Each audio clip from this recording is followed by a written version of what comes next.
산학협력 글로벌 대학의 성장 DNA라는 주제로 진행되겠습니다. 좌정하로는 리처드 데이비스 영국 스완지 대학교 총장님께서 수고해 주시겠습니다. Well, good morning, ladies and gentlemen.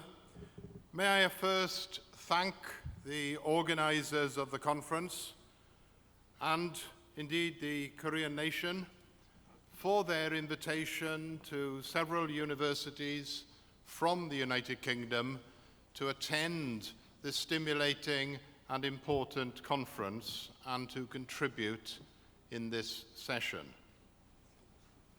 And what we have in this session are leaders from 6 UK universities, and they're universities which share many characteristics.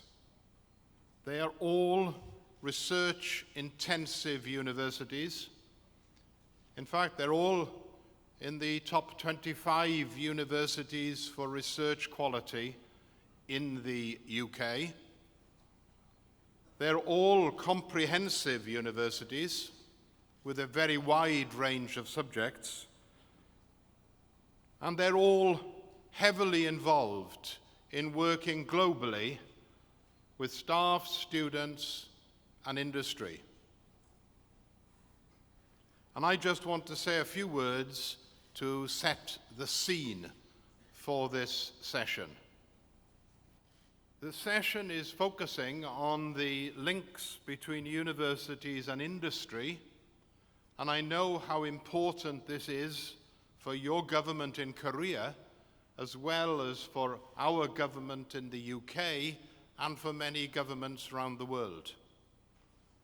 And in the UK, universities for years have been funded to provide skilled graduates, skilled postgraduates, promote entrepreneurship and innovation, undertake collaborative research with industry, support existing companies and businesses, license IP, and spin out new companies to exploit university IP. And we have various funding streams to support us in doing all these things. But it has been piecemeal, and in recent years, we've been moving to a more strategic approach in universities, where we are interested in attracting anchor companies to help create high technology clusters and to create jobs in science parks. So in other words, universities becoming proactive engines for the knowledge economy and behaving more strategically, managing more strategically the links with industry. And I know this is a big subject of discussion in Korea. And in many ways, we have changed in the UK. We used to focus just on, for research-intensive universities, we used to just focus on world-class research, supporting life and career-enhancing teaching. And we worked with the economy, but that was external to us. We provided skilled graduates and we collaborated in various ways. What we are increasingly doing is accepting that we need to embrace working with industry, with wealth creation, with business as part of the knowledge economy. So instead of a linear relationship between universities and the economy, it becomes an iterative relationship between the knowledge economy and universities. And I can't resist the temptation to say a few quick things about my own university in introducing this session. And this is one example. We have a relatively new medical school, but right from the beginning, the research arm of the medical school had facilities for industry to co-locate companies within the research facilities, to share laboratories with the academics, and to include incubation facilities for startup companies within the medical school. And we have a variety of different research centers in our medical school, but you're interested in this session on what has happened as a result of the industrial links. Well, in the last assessment, this working closely with industry over 4 years, since the early days of our medical school, you can see a list of the outcomes, including 58 collaborative R&D projects, 300 jobs created in the local economy, 17 new companies established, 198 products launched as a result of working between industry and business, and a lot of investment from industry coming into the region as a result of that work. We're extending that to other areas of activity, and we've just opened a new science and innovation campus, sharing again facilities with large multinational companies like Rolls-Royce, like Airbus, like Tata Steel, like BASF, and so on. Sharing facilities, doing things together with our scientists. And just to give you an example, if you ever fly in an Airbus aeroplane, the aerodynamics for that aeroplane have been developed using software from Swansea University. So it's a critical link between Airbus and the scientists in Swansea University. And if you follow the Bloodhound project next year, this car will be attempting 1,000 miles on land, 1,000 miles an hour, by far and away the fastest car that's ever traveled, faster than a bullet, and it's designed by Swansea scientists. But never forget management, because if you look at productivity and success of industry, only a half comes from science. A half comes from management. So management, business expertise is really important from universities. So we've built a new School of Management. And I thought it might be helpful. I know this is a very crowded slide, and only people with good eyesight will be able to read everything. But I tried to list all the sort of things that universities engage with. And they're in that middle column, headed institution. And pardon me, I'm sorry. So in the column labeled institution, you've got all the different things that universities can do to support the knowledge economy. So on the left-hand column, you've got financing, regulation, infrastructure, entrepreneurship, networking, demand-led activity, skills. And then looking at what business can do, what universities can do, and what government can do to work together. And it'll be interesting to check off from my colleagues from other UK universities in their presentations how their universities are reacting in different ways to all these challenges. So if you wanted to put ticks in these boxes as the presentations go on, you might have an opportunity. And of course, universities are responding differently to these new agendas. And that's why it's important to listen to 6 people to get different views on what's going on. So it is a very great pleasure for me now to move to the first speaker, who is a Pro-Vice-Chancellor from the University of Leeds, Vivien Jones. Thank you very much, Richard. And could I just begin by repeating Richard's thanks to the organisers of this conference, and to say this is my first trip to Korea and how much I am enjoying it and how much I am learning from the ways in which you are thinking about the relationships between universities and industry and commercial partners of all kinds. And we have done, I'm proud to say, at the University of Leeds, a lot of work already in relationships, particularly in the area of energy conservation, with universities in Korea, working with the Korean government agencies, as well as with funding organizations. What I want to talk about today is the way in which a university, and you'll see that there is a pun in my title, because what I want to talk about is the relationship between a university and its region. We profoundly believe at the University of Leeds that the local, regional vibrancy of the university relationship is the core for a much broader global set of relationships. The University of Leeds is in the northeast of England. It is in the county of Yorkshire. And at the moment, our government is talking about the ways in which it wants to invest in what it's calling the Northern Powerhouse. A lot of investment in Britain goes to London. We need to improve that situation and look at the ways in which we invest in the regions. And universities are core and key to the way in which we do this. So I wanted to focus on some of the things that we've done locally at Leeds. But let me start with a little bit of history. The University of Leeds is 111 years old, but before it became a university, it was set up as the Yorkshire College. And it was originally set up as the Yorkshire College of Science to protect the local textile industries from the encroachment and the competition of European textile industry. So there was a protective rather than a collaborative incentive at that time, but it was about using a research focus to improve local industry. So that relationship between universities and industry goes back a very long way. Things have, of course, changed in the time since the Yorkshire College was set up. At that time, 7 out of 8 students came from Yorkshire.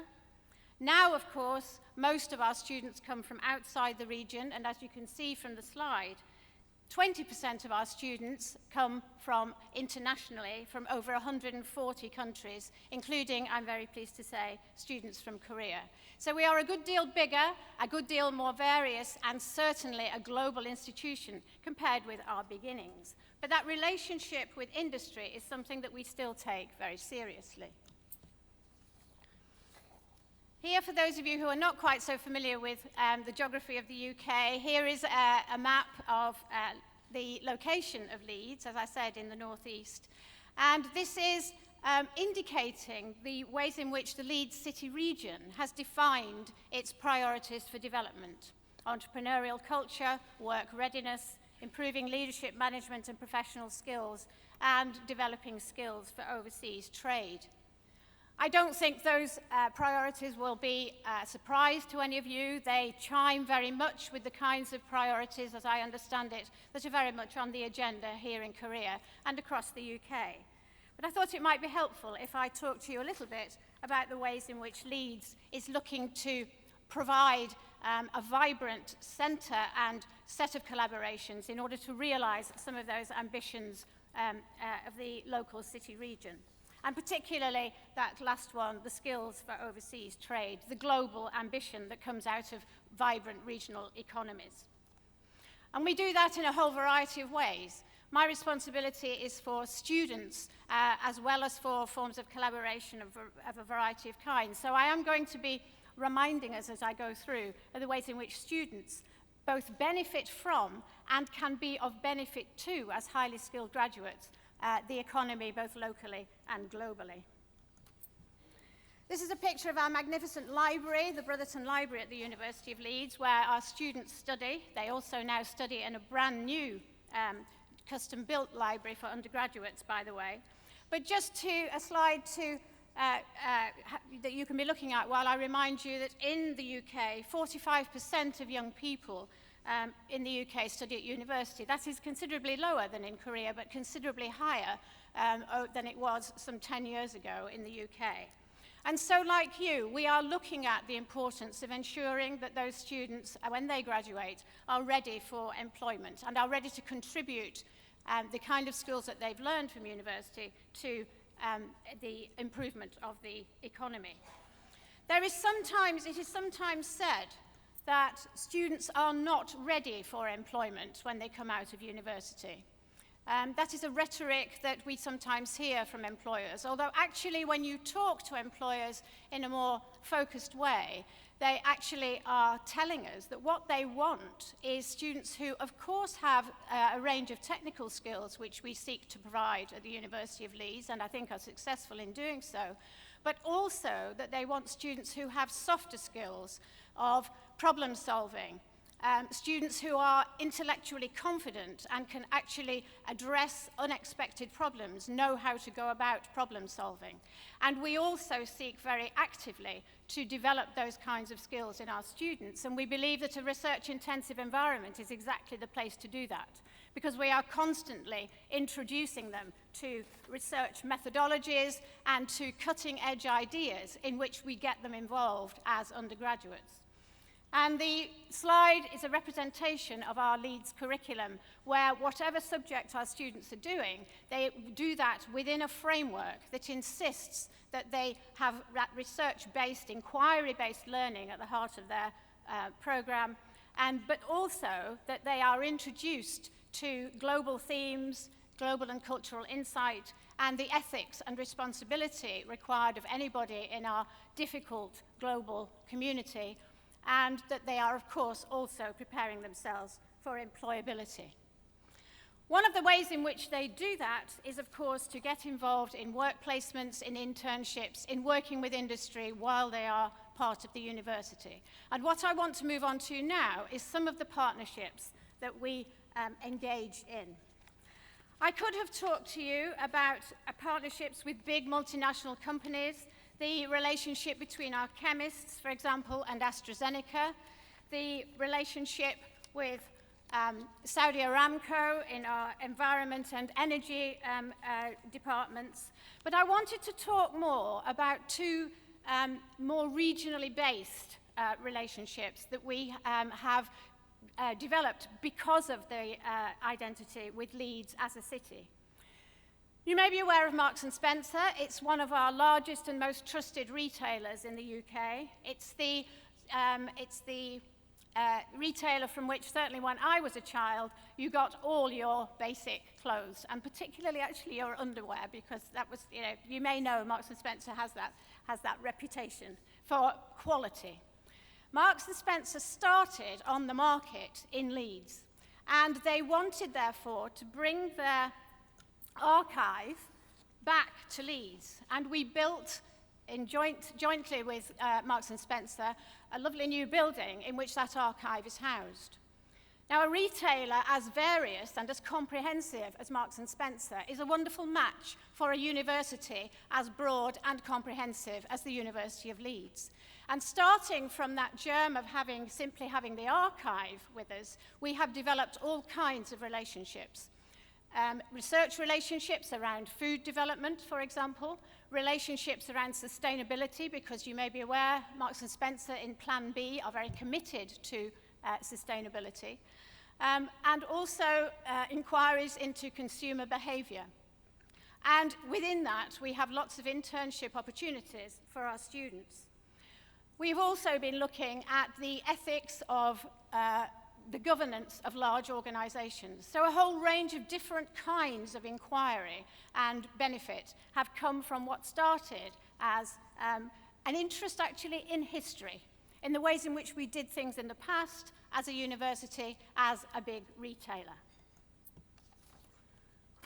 A slightly different kind of relationship is our relationship with Opera North. Opera North is a small, vibrant, global opera company, very high quality productions. We have set up a relationship with Opera North which is multifarious. There's lots of student engagement, there is cultural research that is taken out, and all kinds of new thinking have come out of that partnership. And the important thing there is that it is, again, something that happened with a Leeds organisation, but which is now developing all kinds of international relationships. Just as one example, the University of Leeds, Opera North, and Shanghai Theatre Academy worked together quite recently on a project called Operatic Encounters common voices. So that kind of international reach has been enabled by the partnership of two organisations where the sum of the parts is greater than the two individual organisations working separately. So those are just examples of individual organisations with which we've worked, which have achieved that global reach through regional beginnings. One of the other things we take very seriously as an organisation is our responsibility to local businesses, and particularly to startups. Our business school have done quite a lot of work on the importance of small and medium-sized businesses and the enabling of startups in a vibrant economy and in a growing economy. And we have put our effort where our research lies, and we partnered with Goldman Sachs and with the Said Business School in Oxford to provide both tools and soft skill support for local businesses, and helped 275 of those to develop effectively locally. That is something, again, that we extend to our students. Through our Enterprise Centre within the university, within the curriculum, we have students who are studying enterprise as the focus of their studies, but we also encourage students to do enterprise program courses alongside other kinds of subject area. So we have unexpected conjunctions, for example, between music and enterprise. Students can do a degree in music with enterprise. Engineering with enterprise, perhaps that's less unexpected. English studies with enterprise, because what we recognize, going back to my point about soft skills, is that we need students who have confident creative ability to turn their creativity into enterprising ideas. And we're bringing all this together in the university's Innovation and Enterprise Centre, which is not yet built, but soon will be. The foundations are being laid, and there is a picture of what it will look like, which will bring together these various interdisciplinary themes and platforms that the university, as a comprehensive university, can provide, enable that research translation with industry, help with commercialization, help with the innovative development of small and medium enterprises, incubation for companies, and, of course, student enterprise, where student startups will be working alongside other startups in the same building, and the networking that will be available to them will obviously be invaluable. So just to finish, that's our idea of the university in its city, providing a regional anchor, absolutely at the heart of economic, social, and cultural development, but positioning both its city and itself through that regional identity, which is itself always outward-looking. Thank you very much.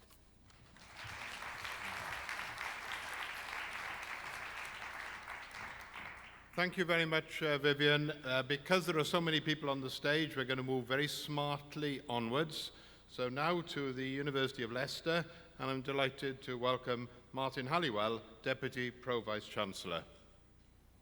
Thank you, Richard, and thank you to everyone for welcoming us to Seoul and this forum. This is my third visit to Seoul, and I get more excited every time I visit the city, particularly around issues of design, where we in Europe have a lot to learn from the technical excellence and the creativity of design. I've been doing a little bit of research on the city in terms of design, and you can see the legacy of your award of in 2010 of the World Design Capital. I want to talk to you about one aspect of the creative industries that University of Leicester is world leading on, and that's our work in museum studies, which is particularly relevant for East Asia, where we have a very strong reputation that goes back 20 years. So I'll say something about the university, something about the School of Museum Studies, and then talk particularly about networking and the importance of global and regional networks within nation states and beyond them. But it also touches on that synergy that Richard mentioned in his opening presentation of the triangulation between universities, industries and government, and developing not just knowledge but skills, application and human resources And I think within the sphere of museum studies, you have exemplary case study of a creative industry where design and innovation materials, whether it's in terms of the architecture of a museum or in terms of the curation of objects, sits together with the development of leadership, technical skills around curation and preservation, but also an engagement with the public. And it's that emphasis on the visitor experience and what it means to visit museums in the 21st century that really excites me about your city. The University of Leicester is almost equidistant between London and Leeds, so 90 miles north of London in the Midlands, the central part of the region. We're a top 20 university and top 200 in the world. We became a university in 1957, but our roots go back to the 1920s when we were a university college and degrees were awarded by the University of London. And we've kept that close link with the University of London system, particularly as we're so close to the city by train, due north 1 hour. We're a group of 4 primary universities in the Midlands, one of which is represented here, the University of Nottingham, where I did my PhD, but in the West Midlands, Warwick and Birmingham represent the 4 key research-intensive universities, comprehensive universities in that area. But we've recently developed what's called the M6 group, which is another pun because the M6 is a rather testing motorway system that runs up through the West Midlands. But the M6 are the 4 universities I've mentioned, plus Aston and Loughborough universities that have particular research strengths. We're a medium-sized university in UK terms, 23,000 students, and one of our distinctive areas is distance learning, which I'll come back to. So of those, there are 6,000 students studying by correspondence, e-learning, flexible learning. We have high employability rates, and we're putting a lot of emphasis on skilling students for the global market. A third of our students are international from over 80 countries, and we're already working with 5 universities in Seoul, which we want to extend across the breadth of subjects, but also, as I mentioned, triangulate with industry and with government.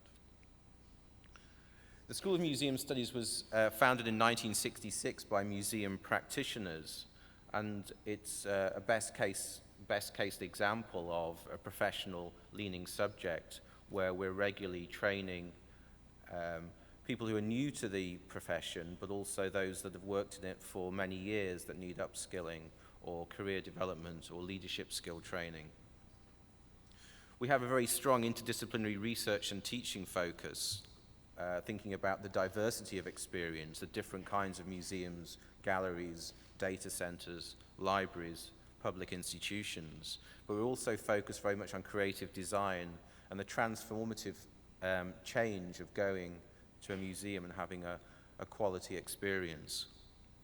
We're not just widely recognized as a top university subject in the UK or Europe, but arguably we're the best in museum studies training and research in the world. We have more graduates than any other program globally. We offer research training for both creative and critical professionals, so developing knowledge and research skills as well as professional-oriented skills. Our scope ranges across localities and regions and borders. We have partnerships with most of the major museums in the world, including the Louvre in Paris, the British Museum, the Met in New York, and the National Museum of Korea, which I'll come back to. And as I mentioned in my opening statements, I think it's the synergy between excellence and innovation that makes our work in museum studies particularly resonant with your emphasis on design in South Korea. We have a range of master's and PhD programs which you can take either on campus or through distance learning, where there's engagement with our staff through summer schools and through visits. And I'll give you one case study about this in a few moments. We have a new master's in social engaged practice in museums and galleries, which we're starting next year when the centre will be the school will be 50 years old. Our research then ranges across cultural institutions, companies. It attracts interest of policymakers and funders. Museums are a way of preserving the past, but also transmitting the lessons to be learned from history into the future. They're very important in terms of nation building, but equally important in terms of binding communities together. We stimulate and inform museum practice, and amongst the major themes that we're researching at the moment, creative learning, visitor experience and interpretive design, social justice, with a particular emphasis on disability, both in terms of access to the museums and also the representation of a diverse range of human life. We support museums and galleries in enhancing value, helping them become more dynamic, inclusive, and socially purposeful. Our work within networks, particularly in this region of the world, is very important, and it's that subject that I'll speak about in a couple of moments. But just again to give you some statistics, we have 22% of our students are registered from East Asia, significantly China and Taiwan and Hong Kong, but also Korea, Malaysia, Singapore, Japan, Thailand, and Vietnam. 48% of our campus-based subjects, our campus-based students are from East or Southeast Asia, and 8% of our distance learning students. The case study I mentioned a moment ago is with Hong Kong University, a particular dimension of that called Hong Kong University Space, or HKU Space. And that's, with the University of Hong Kong, we've developed a triangular relationship with the Hong Kong Leisure and Cultural Services Department, established 2 years ago. And this is for training professionals with government sponsorship. And it's a 5-year contract, which we're into the second year of. This operates in 19 museums across Hong Kong, ranging from the national to more specialist museums, and involves blended learning or flexible learning, where our staff come in for a study week in the autumn, as well as creating opportunities for students to attend conferences in the region or in Europe, and also a summer school within Leicester. The business model that we've developed benefits all three partners: our university, HKU Space, and the government of Hong Kong. And we see this as a possible model for a training partnership in Korea. So whether you're working within the higher education sector or within industry, I'd be keen to speak to you if you want to think about developing that kind of initiative. We have a big conference coming up in Hong Kong next week. There are now more than 180 museum and gallery practitioners from across the world attending, including representatives from University of Nottingham, again represented here, and National Museums Liverpool, University of Liverpool's amongst our group. But working with UK museums is another way of developing best practice within particular global regions. 3 of the speakers at that conference come from the National Museum of Modern and Contemporary Art in Seoul. And again, that's one of the key institutions that we've been working with and look to develop our relationship in South Korea. A conference I attended in Tokyo in January called the Agile Museum gives you a sense of some of the themes, but also some of the policies that direct future work within the museum sectors. How do you have an agile museum, something where the collection is constantly evolving? That's not to say that there can't be a permanent collection, but there's hundreds, if not thousands, of really iconic objects that don't often see the light of day. So to develop an agile collection is something that conference particularly looked at. We're also interested in using concepts from other disciplines, so the idea of narrative drawn from literature. How do you develop the journey of the visitor through a museum? You don't want it to be a singular journey by any stretch of the imagination, but you want it to be one where there's opportunity to reflect and contemplate, as well as to be excited and to engage. We have a very strong alumni network in Korea, and we keep in contact with both our Korea alumni and also our other international alumni by a publication called Museum Studies Connect, which is both online and in print, and also use social media widely. I'm meeting the organizer of our Korean alumni group later today, and we also have been invited to the British Ambassador's residence on Friday afternoon, where we'll be engaging with a number of our alumni across a range of subjects. Amongst our current research students, we have two who work through the Museum of Modern and Contemporary Art, one working on intangible cultural heritage and the other on political ideologies and museum practice. And it's that notion of the intangible that I want to draw my talk to a close by thinking about.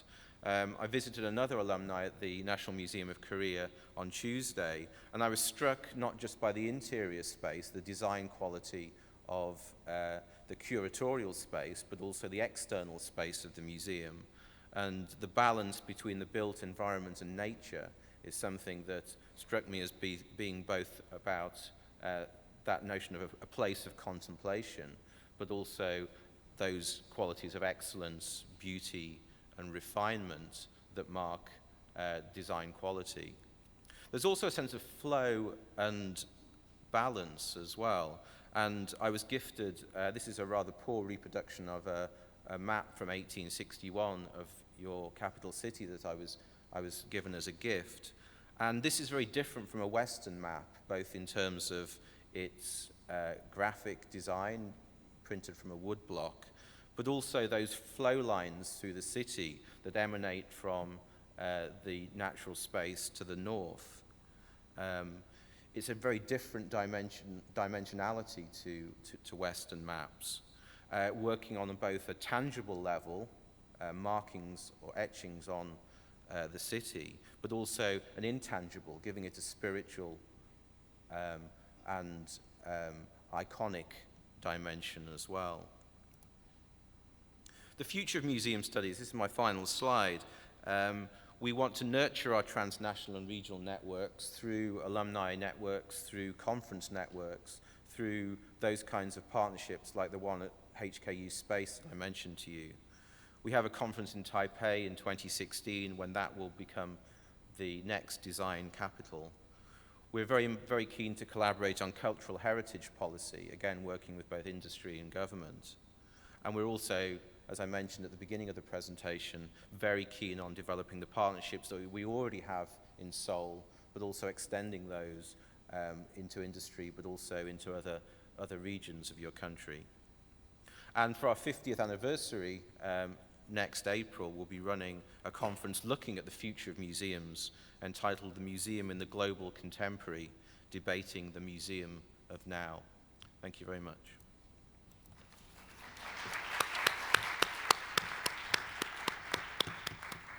Well, thank you very much indeed, Martin. And we now move on to Liverpool University and Dinah Birch, who is a Pro-Vice-Chancellor there.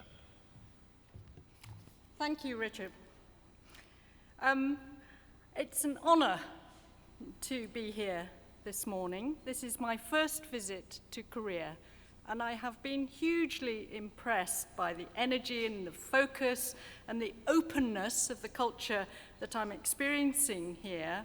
I'm grateful for the invitation to attend this forum, and I'm grateful too for the very warm welcome that I've experienced from the people of Korea. So I want to begin with a few words about the University of Liverpool. We were founded in 1881. We're located on the northwest coast of England as a port city with an outward-facing culture and a very international history. We do think of ourselves as a global university, increasingly so as the years go by. We have very recently established a campus in London where most of the students are international. We also run a number of online courses. We are, in fact, the largest provider of online courses in Europe. And the student body, those participating in those courses, are exclusively international students, and we have now 10,000 such students, all working for a degree from the University of Liverpool, but located all over the world: Africa, Europe, Asia, South America, everywhere. And we're very proud of that international reach. We have a partner institution in China, XJTLU, now almost 10 years old, and we have 8,000 students there, again, all working for a degree from the University of Liverpool. And those students come over to Liverpool, spend time with us. It's not obligatory, but most of them do choose to do that. So they spend 2 years in China and 2 years in Liverpool. And that institution has been a very important development for us in taking forward our identity as a global university. We have very strong links with Singapore, where we run a program in criminology and legal studies with the Singapore Institute of Technology, and we're also taking that forward. And we play a very active part in research at CERN. Many of you will have heard of the Large Hadron Collider in Geneva, in Switzerland, looking at very complex and demanding aspects of particle physics. Liverpool plays a major part in that too, and CERN is, of course, a hugely international project. So Liverpool is ranked in the top 1% of universities worldwide. We are ambitious to make further progress. We aim to be one of the top 100 research universities in the world, and we're very aware of the fact that we won't be able to do that without very active international collaborations. We have particular interdisciplinary strengths in advanced materials, and I'm going to say a little bit more about that in a moment, in personalized medicine and health studies, and in the study of infectious disease. So, a few key facts. We are one of the UK's Russell Group research institutions with a particular interest in research alongside education, an annual turnover of 465 million, about 89 million for research. We now have 40,000 students, including our online students and our students in China. We are increasingly popular with a 20% increase in student applications this year. We have a large and, of course, growing alumni community, including a lively community in Korea, and that's very important to us. We employ a great many people within Liverpool, so we have that kind of economic function within the region, 5,500 staff, including 1,300 active researchers, but we're also very keen to ensure that access to the university is available to a wide range of students. And we have a reputation of being innovative, very dynamic in the field of widening participation, ways in which we can include more students in the teaching and the research that we do. We have a long history in business engagement in the University of Liverpool. Indeed, we were founded in 1881, as I mentioned, by the traders and merchants of Liverpool. Very wealthy men, and to a lesser extent women, but largely men, who thought it their duty, their responsibility, to use some of their wealth to advance learning and to cooperate with learning in taking forward their own business interests. So we have always been a business-oriented university from that perspective, but we now work with business in different ways. We work with a very wide range of industries, helping industry to achieve its goals through what we can provide in knowledge and innovation. And the generation of that industry-related income for the university in helping industry achieve its goals helps us to drive what we call the impact agenda What we mean by that word impact, is the public benefit of knowledge. The public benefit of knowledge in economic terms, but also in social and cultural terms. Business engagement includes a really very wide range of activities of different kinds. Collaborative research, contract research, where industries come to us with particular specific problems which we can solve for them, or at least help to solve.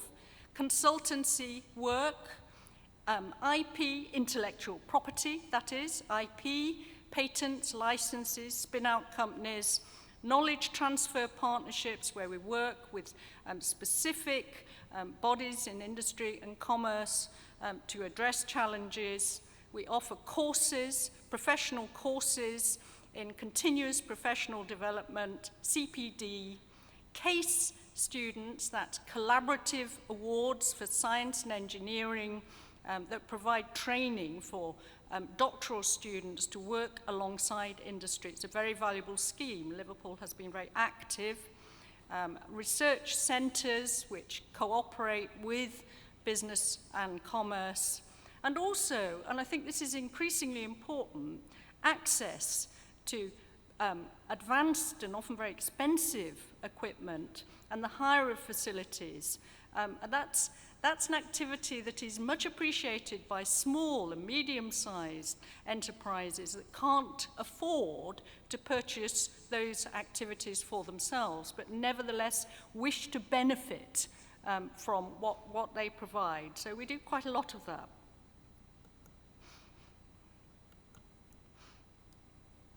So that's just a selected list of the people that we work with. And I have included on that list corporations or bodies that belong to the public sector. National Health Service is one. It's not entirely commercial and industrial partners. And I'm mentioning here the National Museums of Liverpool. My colleague, Professor Halliwell, has just been speaking to you about universities' interfaces with museums. This is something that we are also very interested in.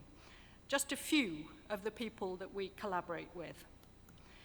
Now, what I want to do in the remainder of my time is say a little bit about our relationship with one particular organisation and how we have developed that relationship.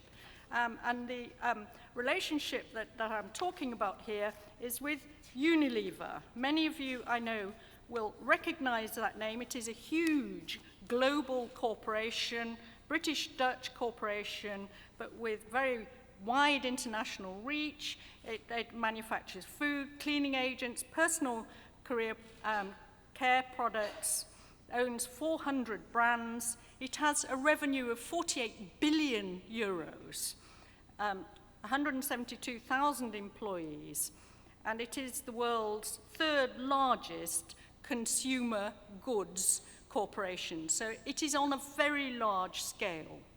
Its origins were in the northwest of England, and particularly in the Liverpool region, and our relations with Unilever have developed over a very long period.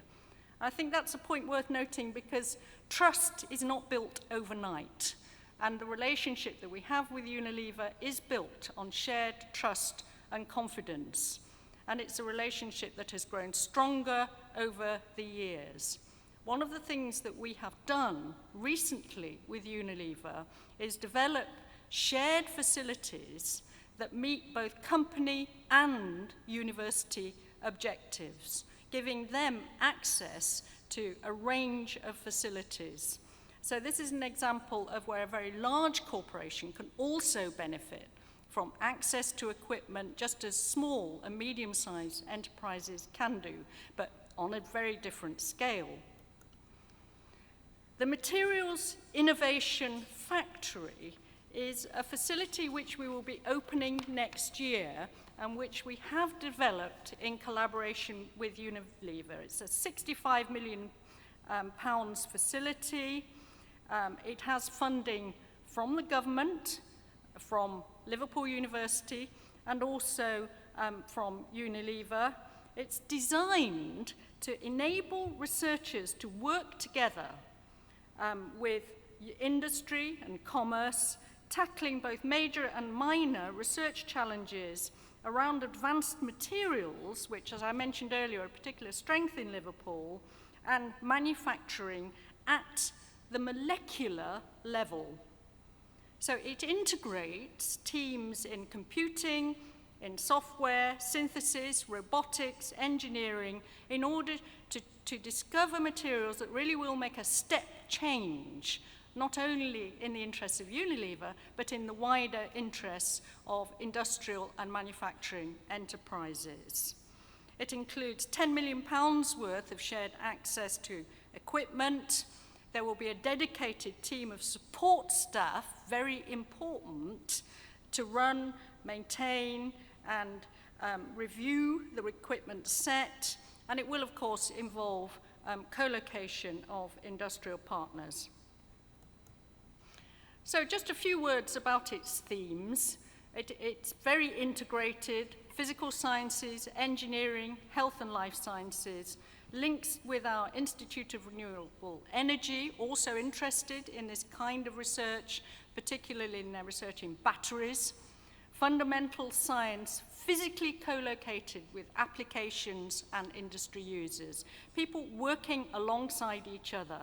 Has scientific breadth, academic leaders, and you see there some of the scientists who are taking this field forward. And a wide range of activities: inorganic, organic, nanomedicine, high throughput formulation, biotechnology, and also issues around sustainability. So those are my slides, but I do just want to say a little bit about the problems and challenges involved in this kind of activity.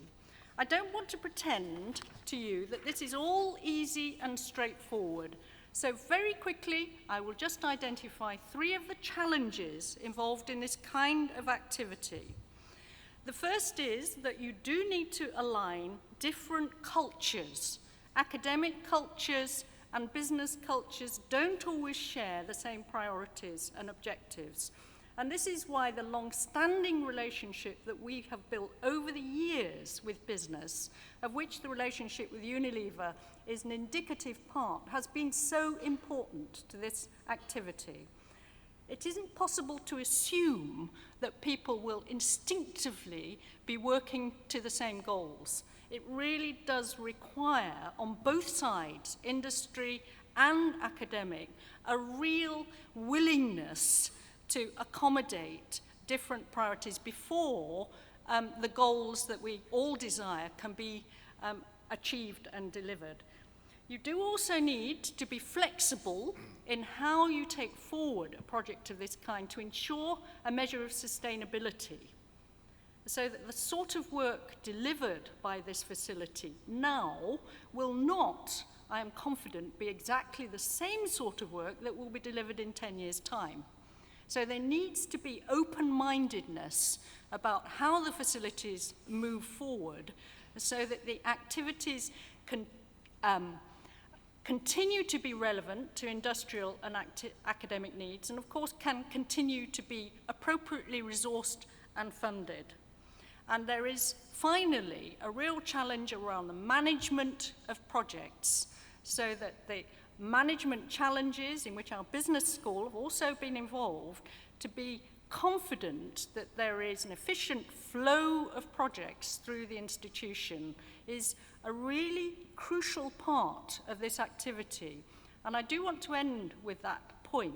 This is a genuinely interdisciplinary drive, and it's interdisciplinary with many, many different kinds of elements and aspects of academic and commercial and industrial energy. Thank so you. There will be an opportunity for questions at the end, but thank you for listening. Good. Right, thank you.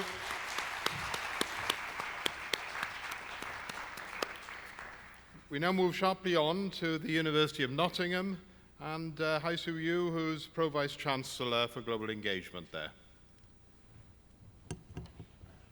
Thank you, Mr. Chairman, and good morning, ladies and gentlemen.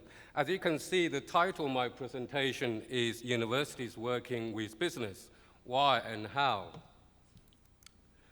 So for any, I think, research-intensive universities, certainly for Nottingham, I think the core university activities including three aspects. And the first one is providing the best possible education for our students. And the second one is to produce world-changing research. And third one is a knowledge exchange so that we can lead to societal and economic impact. I think those are the three core business for us. I think for all those three activities, we need to work closely with business and industry. And some of the drivers for business engagement, including, first of all, to enhance the student experience and employability prospects for the students, and secondly, to accelerate commercial uptake of fundamental or blue sky research, and thirdly, to actually diversify income streams by increasing funding from non-governmental sources. I think that's increasingly important. And finally, develop industry partnership to drive innovation and economic growth. I think for this sort of partnership between universities and business, from a university's point of view, they certainly can leverage more resources and provide also credibility and relevance for what the universities are doing, whether or not it's education or research. And from business point of view, they can have access to talent and ideas and also increase that capability for working with the universities.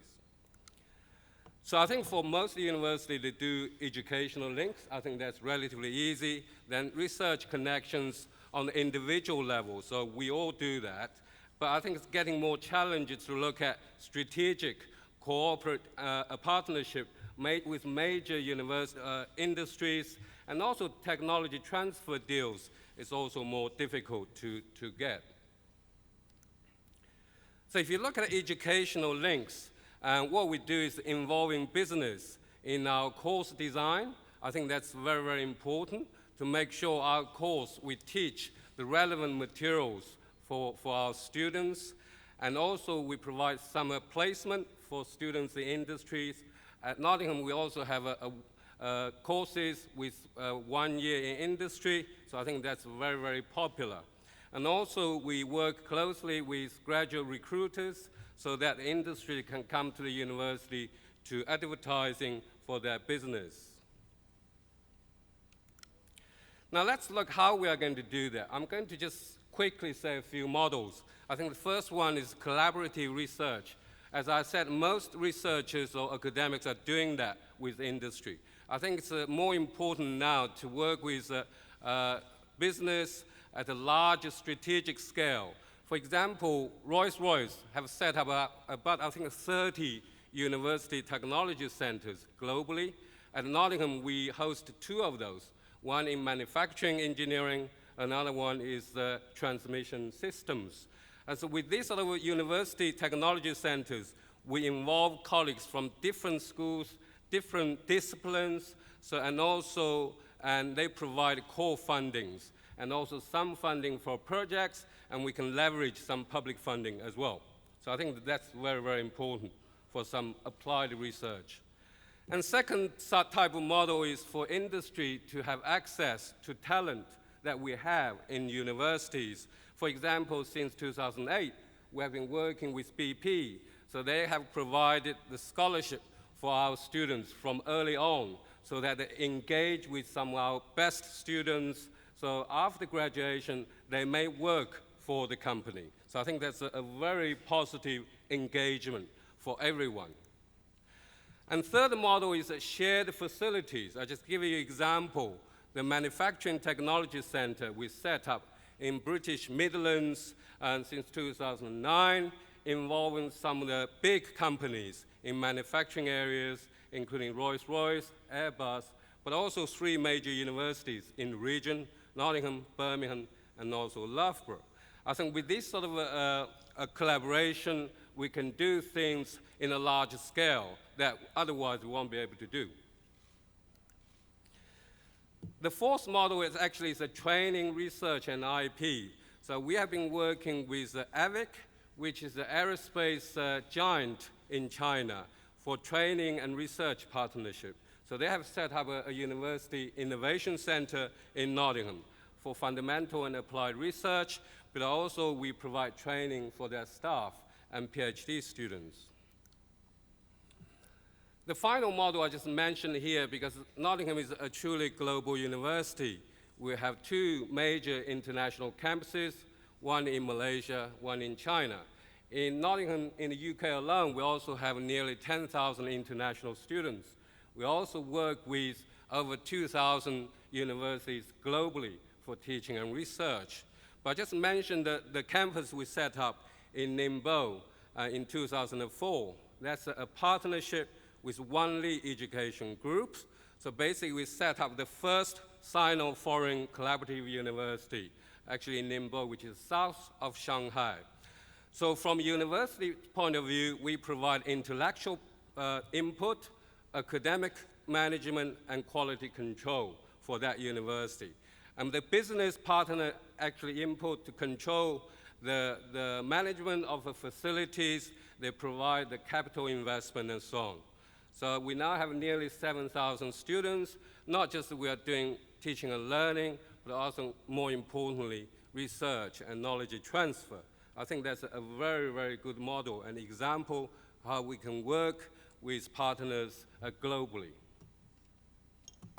I think that's all I would say. Thank you.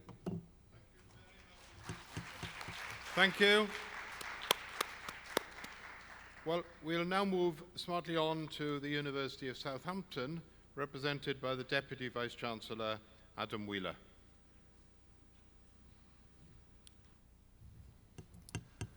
Ladies and gentlemen, it's a great honour and pleasure to be here and invited to Korea's Global HR Forum.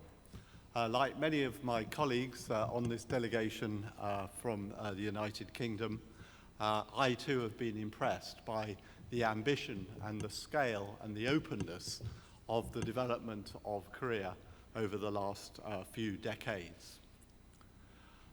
In this short presentation, what I want to do is to give you a sense of the University of Southampton, and in particular, its efforts and success in translating its world-class research, in particular, into tangible economic outcomes, partly in the region, but in the United Kingdom as well. So a little bit about the background of the university. Like a number of the institutions that you've already heard about, the university's origins date from the middle of the 19th century, and in particular date in the University of Southampton's case from the establishment of the Hartley Institute, which was founded by a local businessman and entrepreneur, Hartley, who I'm glad to say was a wine merchant in the city, and established the Hartley Institute in 1862 with a mission to promote the arts and sciences in the city of Southampton. That institution, after its foundation, prospered, became part of the University of London, and finally in 1952, the University of Southampton was founded through being granted a royal charter and having independent university status. Now, the interesting and wonderful thing about the city of Southampton is that for over 1,000 years, it has been one of the United Kingdom's major ports. And because of that, it very much has established itself and has a culture that is outward-looking and thinks of itself as a gateway to the world. And essentially, the University of Southampton draws on the strengths of the region in terms of the infrastructure, in terms of the businesses that are located in that region, adds value to those, and delivers that not just in the UK, but globally as well. The other interesting thing about the city and its region is there is a long-standing tradition of innovation. So, for example, in the middle of the last century, for about 30 years, the Solent region, as it's called, was a centre for the development of aviation technology, not just in the UK, but globally, with, for example, a whole cluster of aviation technology companies. Most importantly, or perhaps most famously, I should say, Supermarine, who produced the Spitfire aircraft that was significant in the Second World War. Subsequent to that, it has found itself and developed itself to become the heart of the United Kingdom's marine and maritime cluster, which is generating around about £18 billion GVA to the United Kingdom by current estimates. So, the University of Southampton, like others represented today as one of the UK's leading universities, is both comprehensive in scope, in terms of spanning a vast range of different disciplines, and research is at its core. Education is informed by the research that it undertakes. It provides an educational community where students can learn in a place where ideas and technologies are created and developed. And in recent years, it has sought to internationalize and globalize. So today we have several campuses, not just in Southampton and also in Winchester, but we have a campus in EduCity in southern Malaysia, close to Singapore, and we also have a campus in Dalian, China, much closer, of course, to Korea. Over the last 50 or 60 years of its establishment, the university has developed a very strong track record in knowledge and technology transfer. And when I arrived at the university some 20 years ago, I was very impressed by an open culture of collaboration across disciplines, with very low barriers between them, and a very strong entrepreneurial drive. And that culture is embedded in the university and is something that I've enjoyed very much during my time at the university, and is stronger than ever today as it was 20 years ago. So in terms of the university's research performance, it's ranked in the top 10 in the UK. In the last government exercise to assess the research of universities in the UK, the Research Excellence Framework, or REF, in 2014, we ranked 8th in terms of what's called research intensity. And if you look at our research programs, over 40% of them have commercial or business partners. We have a real strength in engineering, which of course is key to engaging with technology businesses. And that, for example, is underlined by the fact that we receive the second largest amount of funds for engineering research from the UK's engineering grant giving body, the Engineering and Physical Sciences Research Council. Within that, there are some real particular strengths that are important to the story of Southampton and its interaction with business. In particular, the Optoelectronics Research Centre leads the development of glass fibre communications by laser, particularly by the invention of the erbium doped amplifier some 20 years ago, and today is involved in the development of lasers for advanced manufacturing and the latest generation of the internet. The university was key to inventing web science and has particular strengths in computer science. And as you would expect for a port city, there are strengths in oceanography through the establishment of the National Oceanography Centre at Southampton, and also in marine and maritime engineering. The university also has a medical school, and part of its key mission is to translate its research into clinical practice. There are many ways by which universities can engage with business and transfer their knowledge and expertise for both social and economic benefit to society. But what I've tried to do in this slide is to indicate some of the main modes by which the University of Southampton is engaged, from strategic business partnerships, particularly with major global businesses. We've also developed what we call a Boulderwood Innovation Campus, and I'll say a little bit about that in a moment. We have particular strengths in engaging with SMEs, small and medium-sized enterprises in the region and beyond. We're involved in extensive business incubation activities, particularly through an outfit called Set Squared, of which I'll say a little more in a moment. We're engaged in a spin-out agenda, and the university also has a science park located about 2 miles from its main campus. Overall, it's estimated that the university's business and enterprise activities contribute approximately £450 million gross value added to the UK and approximately 8,500 jobs.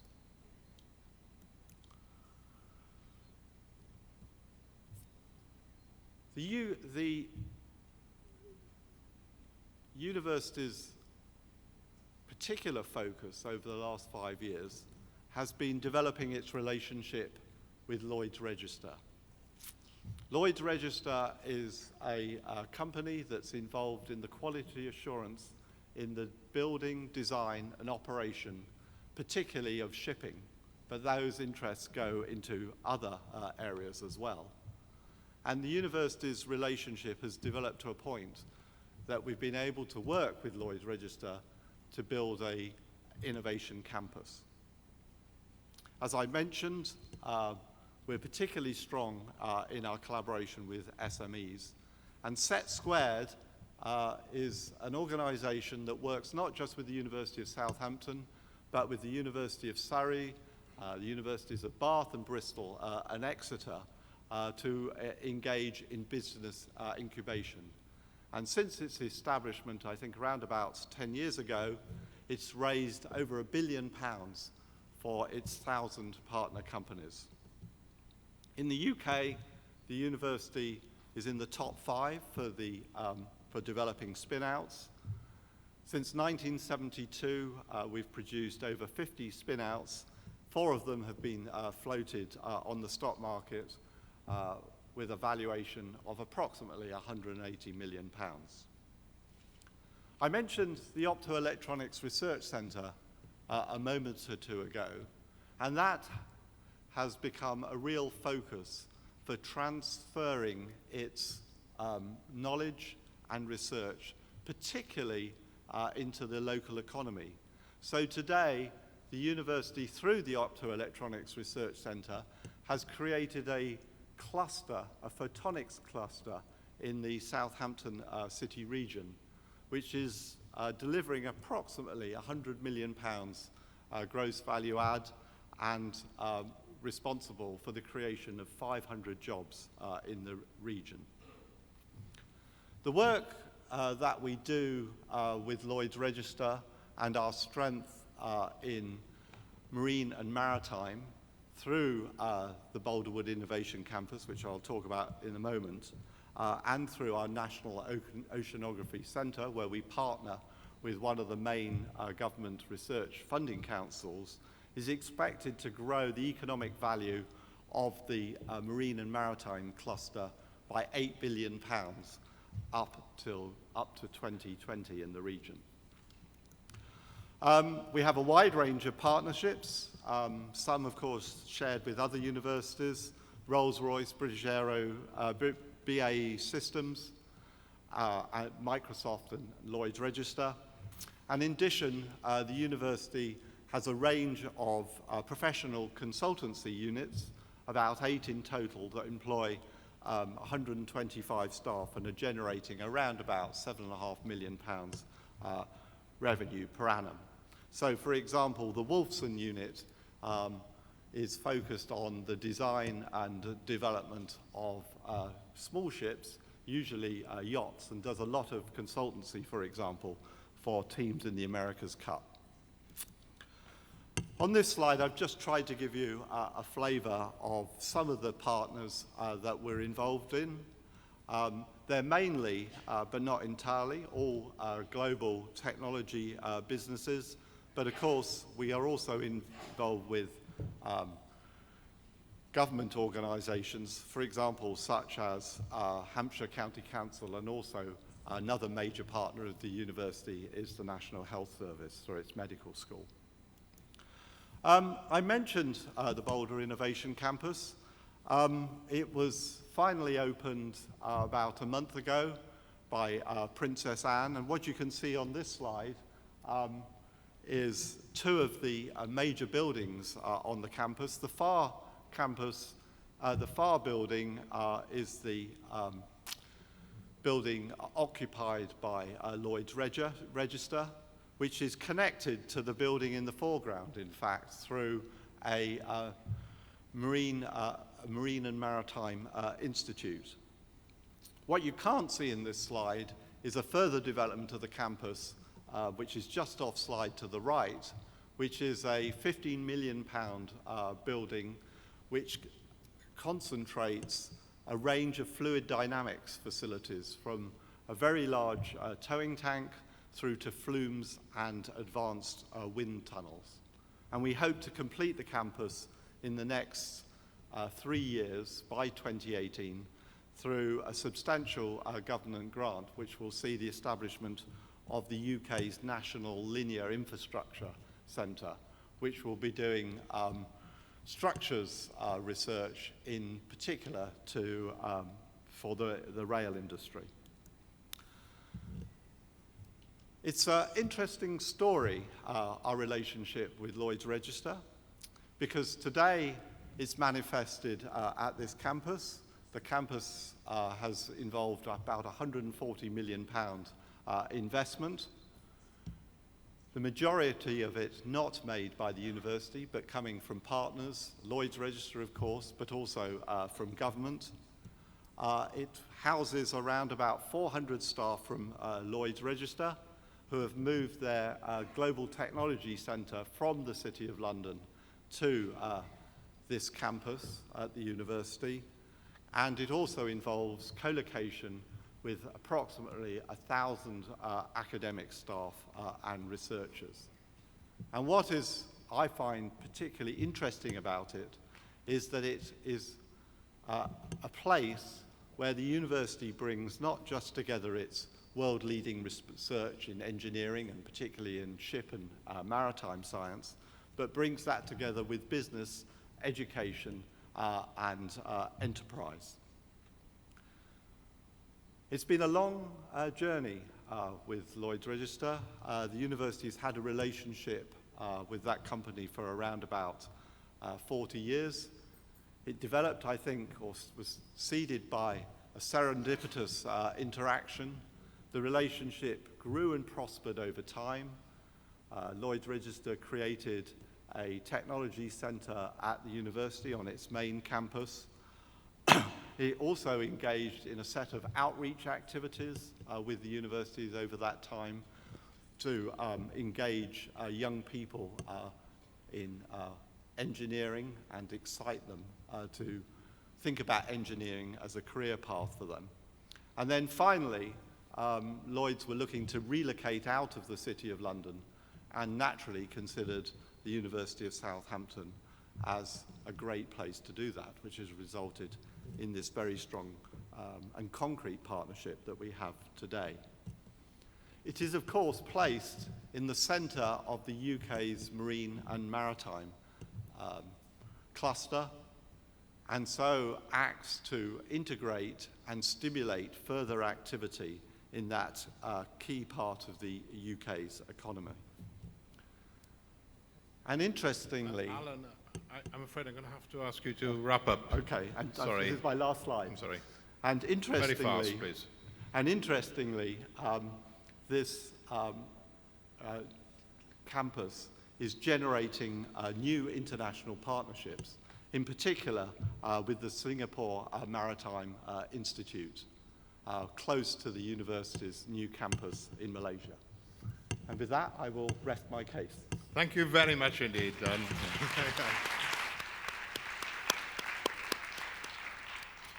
Well, wow. I promised you there'd be many different examples of the way universities were engaging with industry, and there are one or two things that sort of emerged.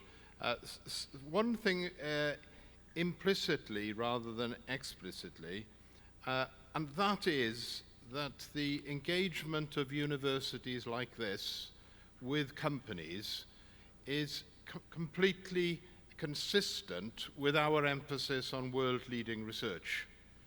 We don't want to do the routine work for industry that any professional can do. We're not replacing the professional engineer or the professional accountant or any of these professions. We are there to do the work they can't do. And I think you've had many examples of that. The other thing that came through is that, and there's a lot of research evidence for this, companies, and that includes global companies, are as interested in universities, particularly research-intensive universities, for their graduates and postgraduates, as they are interested in research and development. They want talented people, they want bright, clever, talented people, and they want to work with universities to ensure they get the best at every level. And that isn't just science and technology. That's right across the spectrum. And we've had quite a few sort of stories, and I just wanted to conclude with sort of linking anecdotes in a way. I was in China last week and met a young man who was running a small R&D operation in software in Wuxi. And he had studied in the UK as a student. He'd done computer science in the UK. It happened to be my university, and that's why I met him. But he'd studied in the UK. He'd done a placement with a company in Swansea, a computer software company, and that company had sent him back to China to establish an R&D center. So what the anecdote is showing that once you get involved with industry, globalization happens. It's there everywhere in what you do. And last night I had a great joy of meeting 3 industrialists from Korea who were working with scientists from my university and with a local business in Swansea, and they are developing graphene methods for various applications here in Korea. This is modern nanotubes, carbon nanotubes in printing, coating, and electronic surfaces. So it becomes part of our DNA, and that's why the word gene appeared on the title, I think. That once you start working together with companies, especially global companies, but even SMEs, it becomes part of your DNA to think more globally and to engage more globally. Now that brings us to questions, and there are a number of questions, and I'm trying to bring together a few of the questions. I'm not reading out a specific one, but there's a lot of interest in how universities can collaborate with business other than science or engineering. Now that has been covered to an extent, so I was wondering whether Professor Hai-Sui, who very much an engineer like myself, and we're interested in science and engineering, how do you see the way that Nottingham works with companies other than science and engineering? Okay, I think certainly nowadays, if you work with companies for big issues and they require cooperations between colleagues and students from different disciplines, so I think that's certainly the current practice. So I think from a university's point of view, we need to make sure they work together. So I think to remove the barriers between disciplines. So I think that's an active encouragement. And also that's what I think industry would like to see as well. And I'm going to ask Vivien as well, not because she was waving, but because I thought she might want to contribute to this. Yes, indeed. I mean, I think I just want to pick up what's just been said, really, that to face global challenges and indeed to solve them, we have to understand culture. We have to understand the way people behave, the way they think about themselves, the way they tell their own stories about themselves. And that brings the particular skills of the humanities disciplines into conjunction with the technical problems that we are trying to solve by technical means. And the advantage of big comprehensive universities like our own is that we already work in that interdisciplinary way, as some of us have indicated, and can therefore provide that kind of range of understandings, I think, that are going to be absolutely crucial to solving global problems. Just to go back to my example with Marks and Spencer, it was a serendipitous relationship to the extent that they wanted to find a place for their archive, and we were more than happy to take it. But what we also were responding to was excellence and variety. They're a massive company, they have massive challenges of a variety of kinds, as we do as a university, and we've learned massively from each other because we have been multidisciplinary in the way that we have talked together and learned together and gained that trust that has also been talked about. Moving on to another question, and I think this must be a very sensitive issue here in South Korea. It refers to the fact that so much investment comes to Seoul and less investment, the suggestion is, goes elsewhere. How do we deal with that in the UK, where most investment goes to London and the southeast? And of course, we have here universities that are representing areas of the UK outside London. But I don't want anyone to think that London has it easy, because it is so expensive. And certainly in cooperating with industry, they find it difficult. So we have 2 joint professors in Swansea with Imperial College in London, because they need much more space for their work. They can't afford the space that's required for their laboratories and processing operations. So I wouldn't accept entirely that it's all one-sided, but people here will have various views on this, and I don't know whether Martin would... Sure. One of the things I mentioned was the M6 groups in the Midlands, and there are other groups as well, one in the Northwest, taking in Liverpool and Manchester, called the N8 groups. And that's a way of collaborating regionally, but also attracting government sponsorship or money, particularly around key themes. So in the Midlands, where Rolls-Royce is based, and a number of other industries around transportation, that's really one of the key themes, both in terms of describing a major industrial contribution to the UK and Europe, but also bringing together different research areas as well to tackle what is one of the current, but also certainly a future problem for the whole world. And of course, the university is very competitive, so we try and resist any too much benefit going to London. But how see you? I mean, Nottingham has never worried about London, have you? You've got on with what you want to do there. For me, yeah, okay. I think what you said is correct. I think London certainly got a lot of investment. But I think what we do in Midlands, we're trying to work together in partnership. So we have the scale and the strength and capability to win grants and support. I think that's a very important point. And also for different regions, you've got different priorities. Certainly for Midlands, I think energy is very important. Manufacturing is very important. So I think that's how we do it, partnership.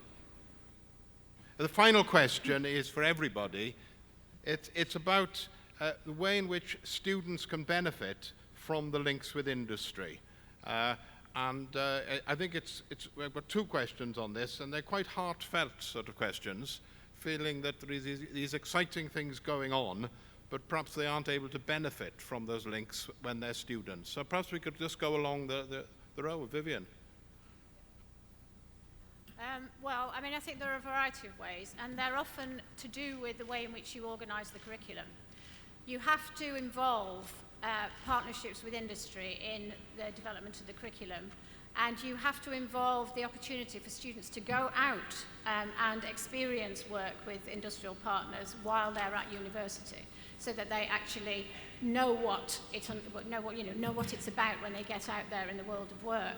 But more specifically, I think what we've tried to do is make sure that students work on specific projects which are co-designed by the university and industry, so that they actually have a real taste of problem solving.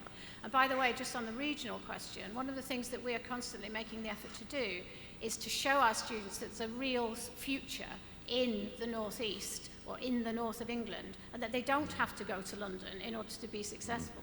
So what? Sure. The Research Council, which is government funded, has encouraged us over recent years to extend the PhD journey to either have time out partway through the process of writing a PhD thesis in industry, whether that's creative or hard industries, or whether it's working in archives and learning technical skills like translation, or to have that backloaded, so a PhD thesis then has a more applied dimension leading into the workplace. So I think we're being pushed to and responding very well across a whole range of subjects to that notion of embedding an industry experience within the PhD journey. Just like to highlight the increasing importance of schemes of work placements and internships across a range of partnerships in the universities to give students, both undergraduate and postgraduate students, direct experience of working in a variety of industrial and commercial environments alongside their academic study. Employability is a priority for the modern university. So Hai-Sui? Just adding on one, I think it's certainly for undergraduate students, each student will be assigned an academic tutor. What we have been doing is also assigning an industry tutor as well. So that person can also talk to the students about their future career, give them advice. I think that's very, very important for the students. Yeah, I would just like to build on some of the, or endorse some of the things my colleagues have said, but in particular, the Winchester School of Art, which is part of the University of Southampton,